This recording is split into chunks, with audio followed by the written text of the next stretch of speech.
Escuchas un podcast de Dixo. Escuchas el podcast de Moisés Polishuk.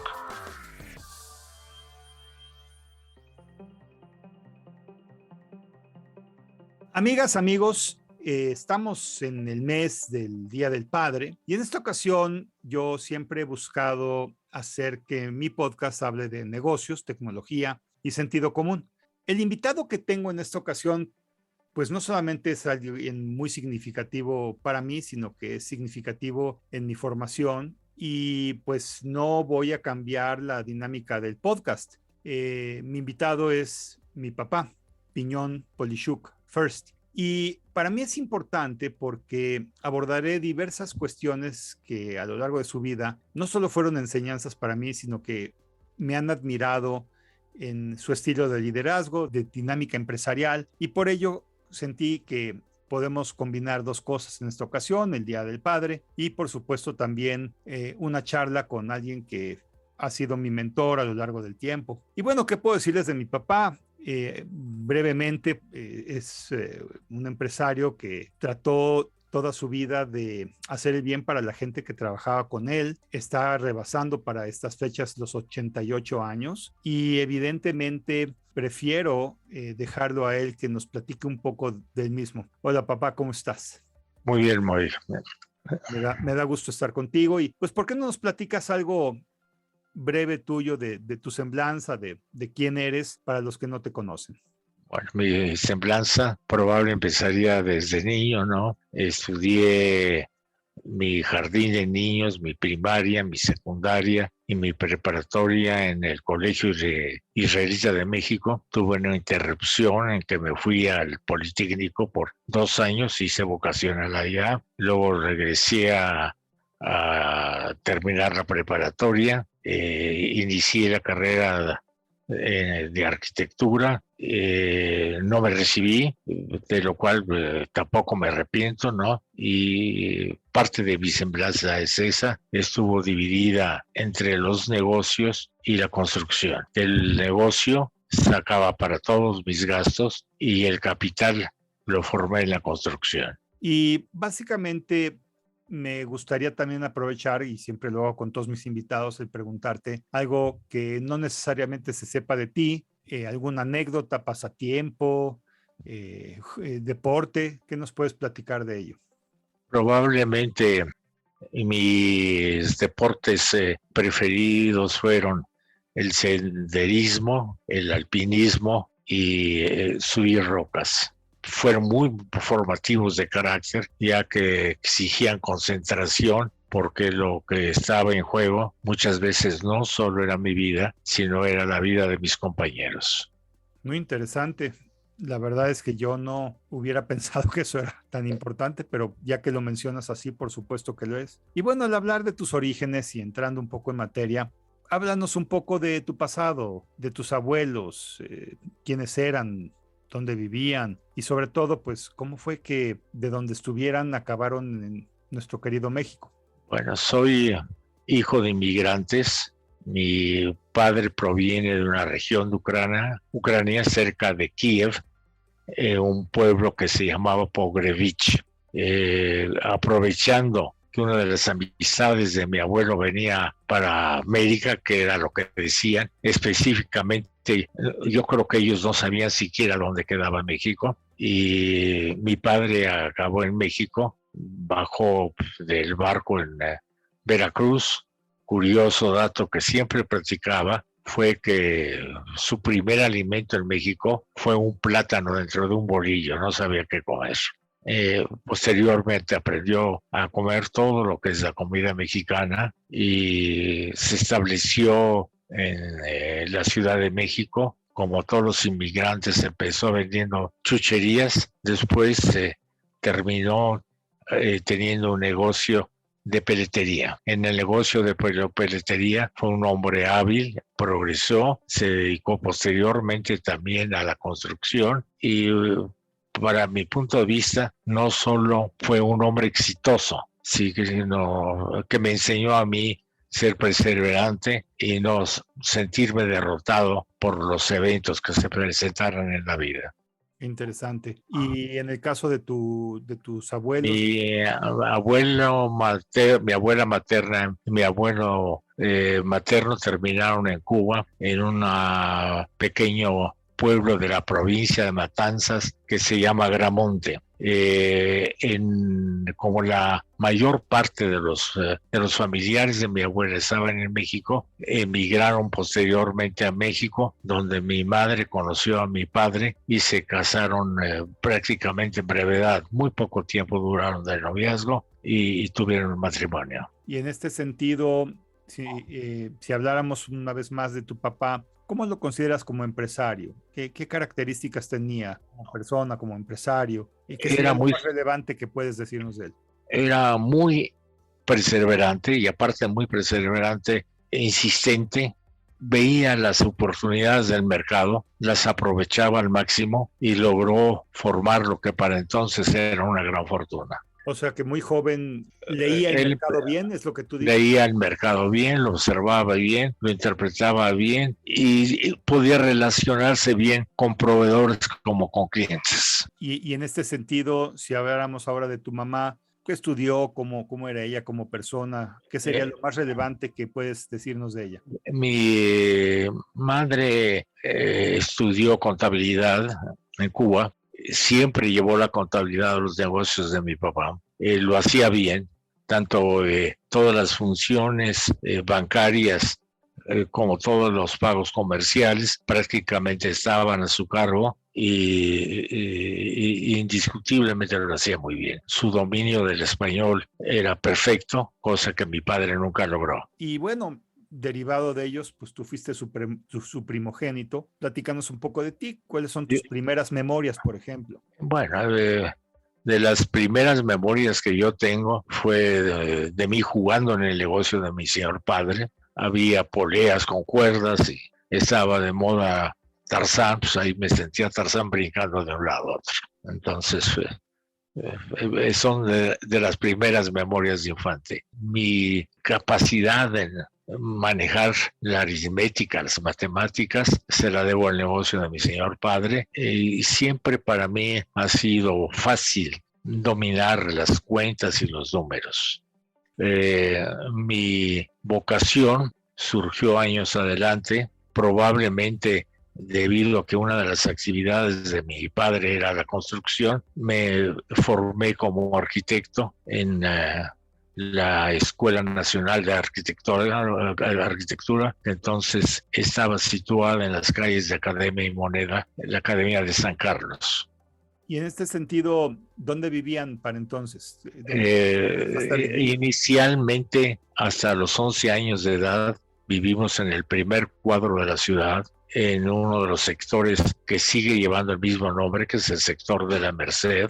Y posteriormente mis padres cambiaron a la colonia Condesa. Viví en las calles de Avenida México y frente al Parque México, y fueron años felices para mí. El ingreso a la universidad indiscutiblemente fue un cambio total para mí, aunque claro, salí de la burbuja unos años antes cuando estuve en el Politécnico. ¿Y el Politécnico fue buena experiencia? La experiencia del Politécnico fue magnífica. Recuerdo probablemente al maestro tuvo más influencia sobre mí en toda mi vida, que fue el maestro, el arquitecto Echeverría del Prado, de cual aprendí no solo a dibujar, sino aprendí matemáticas, álgebra, cálculo y diferencial e integral. Y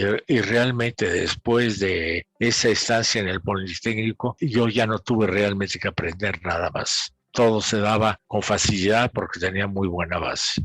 Claro, entonces fue definitivamente el Instituto Politécnico Nacional un lugar muy crucial en tu vida. Muy importante. Y ahora, en ese sentido, recuerdo que de joven alguna vez platicabas que eras tanto tímido como tartamudo. ¿Cómo venciste esto? Definitivamente, probablemente por timidez o no sé por qué causa, era totalmente tartamudo. Tuve que hacer, cayó en mis manos una revista de el Diges, que se llamaba entonces, un artículo en que se decía no solo cómo vencer la timidez, sino cómo tratar de hablar en público. A raíz de eso, empecé a facilitar mi capacidad para hablar en público. Posteriormente, a una edad muy temprana, me invitaron a ser participante de una logia masónica, donde me formé como orador y tuve la oportunidad de ocupar ese puesto, y mi facilidad de expresión mejoró muchísimo durante los años que participé en ella. Y ahora, estamos hablando de que estudiaste y de pronto ya estabas trabajando en una... ¿Cómo inició tu vida empresarial? Llévame de la mano de qué fue lo primero que hiciste, qué hacías. Indiscutiblemente, vaya, me gustaba anteriormente la buena vida. La viví plenamente hasta que llegó un momento en mi vida en que dije, basta, tengo que pensar seriamente. Recuerdo perfectamente el momento en que decidí que, pensando positivamente, tenía que encontrar una buena pareja, y en ese tiempo pensé en lo que se convirtió en tu madre, que yo conocía porque pasaba frente a mi casa desde que ella tenía unos 12 años. Me llamaba mucho la atención y decidí empezar a salir con ella. En el lapso, cuando empecé a salir con tu mamá, mi padre enfermó gravemente, y esa enfermedad de mi padre, que duró muchos meses, me acabó de formar, acabó de afirmarme. Me volví mucho más serio, decidí casarme con tu madre y emprendí entonces un cambio. Como no podía vivir de la construcción, volví a retomar la actividad que tenía mi padre, tu abuelo, y abrí un negocio de peletería. En el negocio de peletería fui exitoso, logré formar capital, y posteriormente me asocié con 2 amigos para iniciarme en la vida de la construcción, donde también me fue muy bien. Y bueno, hablando de ti como empresario, yo creo que sobre todo para los que nos escuchan, quiero aclarar que no todo fue miel y hojuelas, ¿no? No, por supuesto. Recuerdo claramente un 6 de enero de 1984, cuando de por sí el negocio que tenías estaba bastante tambaleante y te robaron todo en esa noche antes del día de los Reyes, ¿verdad? El 6 de enero. Sí, fue. ¿Y ahí qué puedes decirnos? Indiscutiblemente fue un punto incisivo. Como todo lo malo, tiene algo de bueno. Eso me impulsó nuevamente a trabajar. Y si no hubiera sido por ese impulso, probablemente yo no hubiera progresado económicamente, porque entonces tomé en serio el trabajo. Indiscutiblemente dio resultados, y empecé a formar capital, ya progresivamente, sin tener realmente tropiezos. ¿Y qué recomendación en este sentido le das al que tiene que empezar de cero otra vez, todo de nuevo? Porque esto sucede muy frecuentemente. ¿Qué le podrías decir a alguien de eso?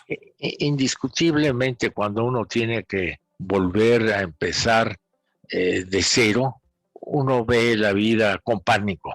Pero mi recomendación a la gente que estuviera en esa circunstancia es que no vea eso como un fracaso, sino que es una nueva oportunidad en que la experiencia adquirida lo va uno a hacer las cosas de una forma mucho mejor y más activo y con mucho más sentido de oportunidad.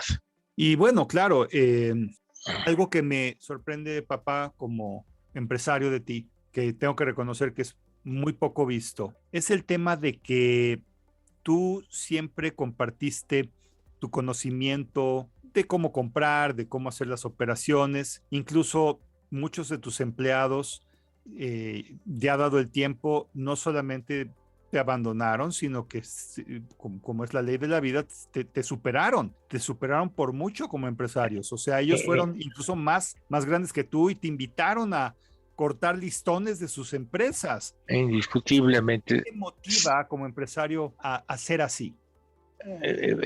Creo que no fue una motivación como empresario. Creo que en esa parte, rodearme de gente que no sabía nada y que se convirtieran en gente valiosa para mi empresa, más que nada, el formarlos fue no el motivo de que ellos mejoraran, el motivo que ellos mejoraran para la empresa, indiscutiblemente aprendieron a hacerlo y muchos me superaron y actualmente lo hacen mejor que yo lo hice. O sea que podríamos decir que, si entiendo lo que dices, ellos los quisiste mejorar porque teniendo gente mejor que otros era parte de tu ventaja competitiva. Y lo fue, sí, así es. O sea que así es. compartías el conocimiento porque así todos ellos iban a mejorar, claro, claro. pero también para tu empresa. Así es, se convirtieron en hábiles vendedores, en hábiles colaboradores, veían oportunidades que yo no veía, me las comentaban y yo pude aprovechar también sus puntos de vista. Y amigas y amigos, como ven, entendiendo esta parte de una vida empresarial de más de 88 años, pues evidentemente creo que todos podemos aprender que, contrario al dicho de pues prácticamente nunca capacitar y nunca enseñar a la gente, el valor de la ignorancia puede ser catastrófico y el conocimiento algún día, claro, se convertirá en tu competencia, pero mientras no lo es, te hace crecer, ¿no? Así es. Y ahora, en este sentido, en el proceso empresarial, ¿qué opinas de la deuda? ¿Es algo bueno? ¿Tú lo recomiendas como una estrategia? Indiscutiblemente, soy de las personas que no le gusta estar endeudado. Creo que los intereses no se deben de deducir de una utilidad posible, que hay que evitarlos. Por pequeños que estos sean, disminuyen la utilidad de la empresa, que lo mejor es trabajar con propios medios y que la única forma de adquirir un poco más de solvencia es de los créditos que no te cuestan, que son de los créditos que puedes lograr de los proveedores. Al tener un crédito mayor, ese dinero inclusive te produce más que a veces la propia venta del producto porque va aumentando, no exponencialmente. Pero en este término de tiendas de autoservicio, retail, de compraventa de productos, yo recuerdo vívidamente que a ti te ha gustado siempre vivir en el mundo de pago de contado y que más que otra cosa te gustaba tener un mejor precio. Así es. O costo de compra por pago de contado, ¿es correcto? Así es. Y en este sentido, ¿cuáles serían los consejos que les puedes dar a nuestros escuchas de algún empresario que está por iniciar su vida laboral o empresarial? ¿Qué le dirías a ese Piñón Polishuk de 20 y tantos años empezando su negocio? Si él puede lograr manejar su negocio a base de una reducción de precio por el pago de contado y reflejarlo posteriormente en su precio de venta, indiscutiblemente que logrará tener precios competitivos, podrá tener mejor precio a la venta que sus competidores que no pagan de contado, que tienen que cargarle un precio a su costo, que el precio de interés que tiene que cargarle el proveedor a la venta que tiene. Al lograr reflejar esto, automáticamente se sitúa en mejor posición de mercado porque puede reflejar en sus precios el ahorro que él mismo tiene. Claro. Ahora, papá, entrando un poco a tu persona, una frase icónica cuando, mira, hay frases que son, como dicen en inglés, se llama el top of mind, lo primero que te viene a la mente cuando hablas de algo, ¿no? Si yo te digo refresco de cola, pues vas a pensar en una marca. Si te digo hamburguesa, vas a pensar en una marca. Si yo te viera a ti como un producto, un servicio, la primera frase que se me viene es: no te sientas vencido ni aún vencido, que es parte de una poesía que alguna vez tú... Sí, que alguna vez, que alguna vez yo leí y que fue inspiradora, ¿no? Y hablo de la resiliencia que tú tienes hacia la vida en general, de que cuantas veces te caigas, pues el hecho es que te levantas. ¿Qué nos puedes decir de eso? Sí, eso es un hecho. Vaya, no importa que caigas. Vaya, lo que importante es que si caes, tienes que levantarte. No importa si caes 1, 2 o 10 veces, 2 o 10 veces tienes que levantarte. Y siempre que te levantes, lo harás con con mucho más energía y con mucho más capacidad. No hay que ver el fracaso como tal, sino como una enseñanza. Y cuando lo ves como una enseñanza, vas a evitar en tus nuevas empresas, en tus nuevas decisiones, los defectos que tuviste en las primeras y vas a ser más exitoso. Y en este sentido, ¿qué sería algo que cuando eras joven considerabas muy importante y que ahora viendo hacia atrás te das cuenta que realmente no lo era? Bueno, realmente en un principio yo pensé que el tener dinero era importante. Posteriormente me convencí que el dinero también es una herramienta y que no hay que ver más que el dinero como una herramienta. Es más eso que otra cosa. Si el dinero lo utilizas como una herramienta, se convierte en algo útil para todo lo que tú emprendas. Si lo ves como un medio en sí, vaya, lo único que vas a tener es acumular dinero. Y el dinero no es lo importante ni para ti ni para la empresa. Lo importante es lo que vas logrando. Y entonces, si uno debe medir a un prójimo que está en el trabajo, no lo miras por el dinero que tiene, mídelo por su capacidad de lograr cosas. Y si tienes una persona que sabe lograr cosas, rodéate de esa clase de gente. Ok. Y entonces, si en este tenor tuvieras que vivir tu vida de nuevo otra vez, ¿qué cambiarías? ¿De qué estás más arrepentido? ¿De qué estás más satisfecho? ¿Qué harías diferente? Si quieres, vamos abordando estas preguntas. ¿Qué cambiarías? Probablemente yo no cambiaría nada de mis fracasos, porque los fracasos formaron el presente y el presente formó el futuro. Creo que el fracaso es una escuela, la mejor escuela que uno puede tener en la vida. Si no tienes fracasos, no aprendes nada. Aprendes de los fracasos, no de los éxitos. ¿Y de qué estás más arrepentido? Si hay tal. Probablemente de falta de constancia en una época de mi vida. ¿Y de qué estás más satisfecho? Probablemente de lo mismo, de esa falta de constancia, ¿no? Que me dio oportunidades. O sea, depende cómo se vea cada cosa. ¿Qué harías diferente? No podría decir que haría nada diferente. Creo que vuelvo a tomar un término prestado, un término que no es mío, y que me encanta, ¿no? Y creo que usaría el término de otro poeta que dice: vivir es morir de vida, apurada así con todos los sentidos. Cuando vives la vida apurada así, poniendo en ella todos los sentidos, creo que estás viviendo realmente. De otra manera no lo estás haciendo.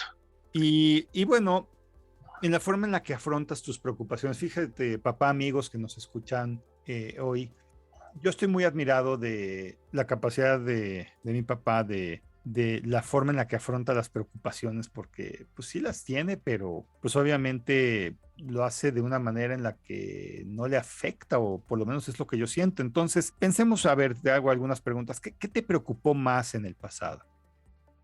Bueno, yo creo que lo que más me preocupó en el pasado reciente, me refiero al pasado donde formé mi matrimonio, fue la venida de mis hijos. Me preocupó que ellos no deberían tener carencias. Me preocupó que ellos deberían tener educación, que ellos deberían tener una formación.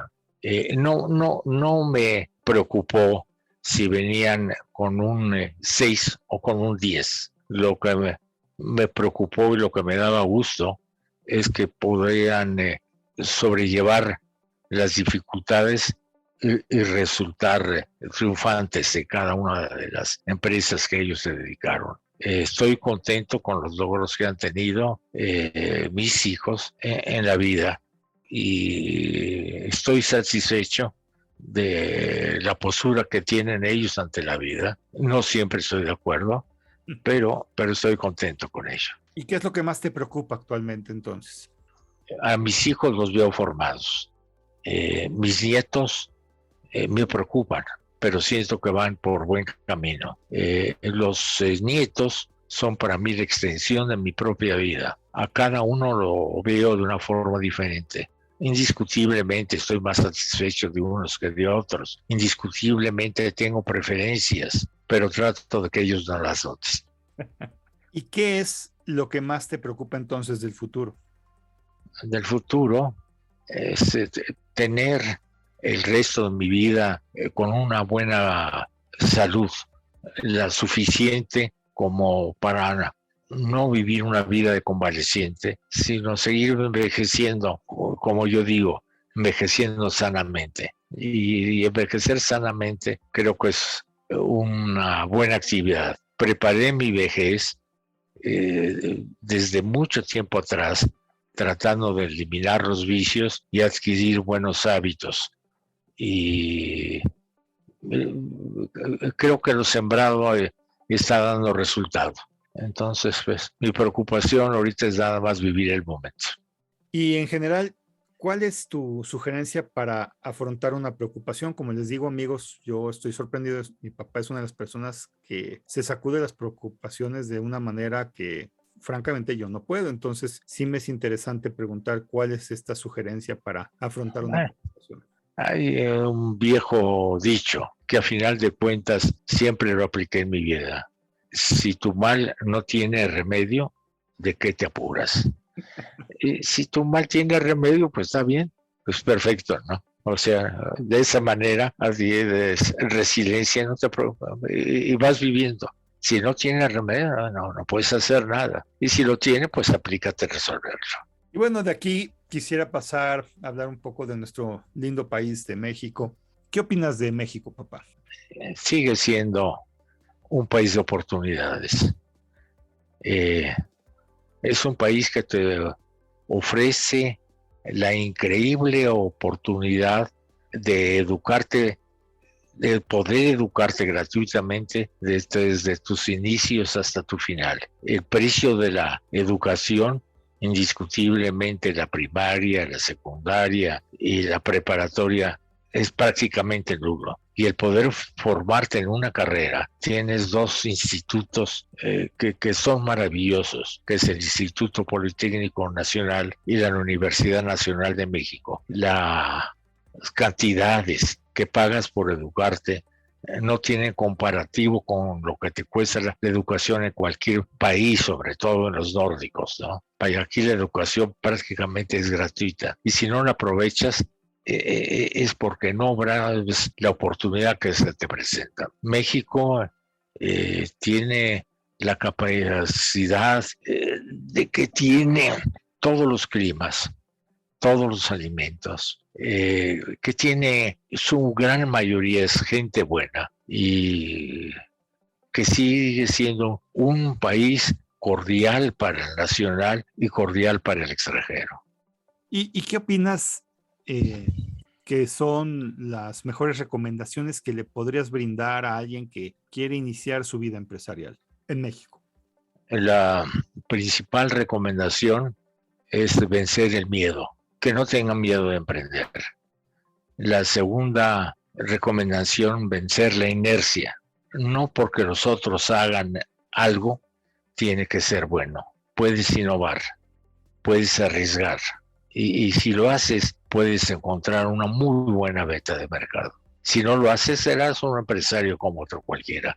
Pero si te arriesgas, indiscutiblemente te vas a equivocar. Pero en una de esas vas a hacer lo correcto y te va a producir grandes dividendos. Y ahí, digo, siguiendo esa secuencia, ¿cuáles serían entonces los peores errores que has observado que cometen los empresarios? Yo creo que el peor error de todos es la inercia. Creer que lo que se hace por otros está bien hecho. Hay que romper con esa inercia y correr riesgos.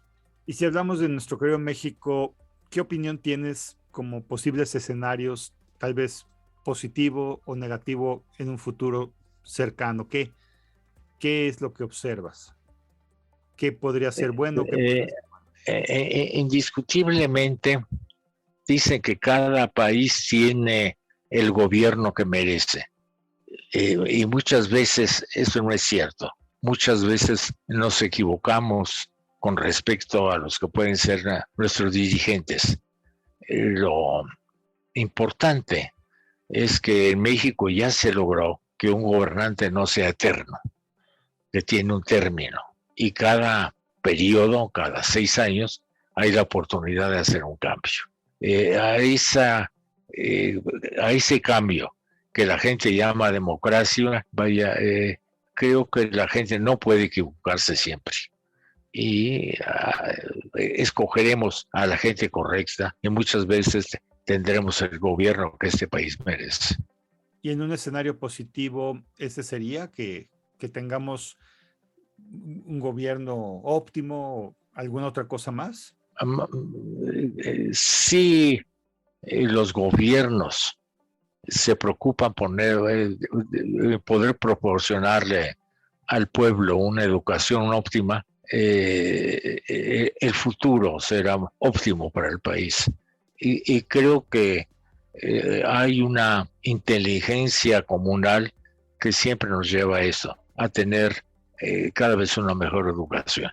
Y bueno, antes de terminar, tengo una última pregunta importante. Digo, perdimos a mi mamá ya hace muchos años, pero la pregunta que te quiero hacer es, ¿qué impacto tuvo mi mamá en tu vida personal y empresarial? Indiscutiblemente, creo que si en algo no me equivoqué en la vida, es en elegir compañera. Fue realmente la persona adecuada. Vuelvo a un dicho de mi papá, la esposa, el cónyuge en general, es como el arma que tiene el soldado para ir a la guerra. Si uno tiene una buena compañera, uno está bien armado para la vida. Vale. Entonces, su importancia no solo fue, sigue siendo muy importante. Nunca he podido sustituir la imagen de tu madre. Claro. Bien, papá, pues nos estamos acercando al final de este episodio y acostumbro con todas las personas que tengo el privilegio de entrevistar, de decirles aleatoriamente 5 palabras y que tú comentes lo primero que se te venga en la cabeza con base a esa palabra. ¿Te parece bien que hagamos eso? Ok, podemos hacer el experimento. Pues ahí va. Familia. El núcleo que la vida te rodea, que es el núcleo íntimo de tus relaciones personales. Esposa o esposo. La compañía, como te decía, el arma para ir a la guerra. Deporte.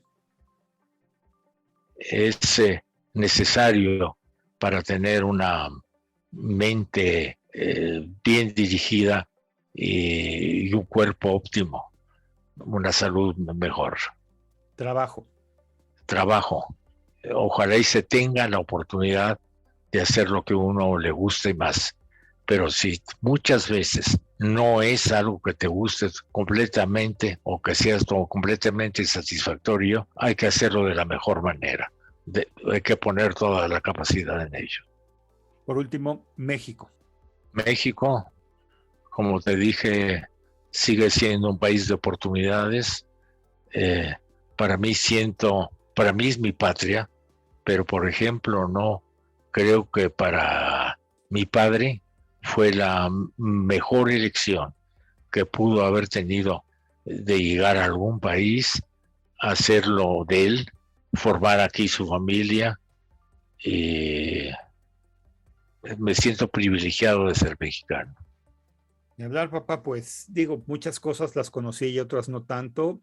En este Día del Padre, que más que ser un día comercial, es una oportunidad como la que yo tuve hoy para compartir no solo conmigo mismo, sino con mis escuchas, a los que les hablo de negocios y de tecnología y de sentido común. Pues el escuchar a alguien que, como lo he dicho, fue y es mi mentor. Ha sido un privilegio ser tu hijo y te quiero, pa. Gracias, Bobby. Sabe que también te quiero yo a ti, los quiero a los dos, quiero a mis nietos, ¿no? Y para mí ustedes son un premio, todos ustedes son un premio. Muchas gracias, pa. Y amigas, amigos, somos Piñón y Moisés Polishuk y agradecemos que nos hayas escuchado. Hasta la próxima. Igualmente, gracias. Gracias por la entrevista.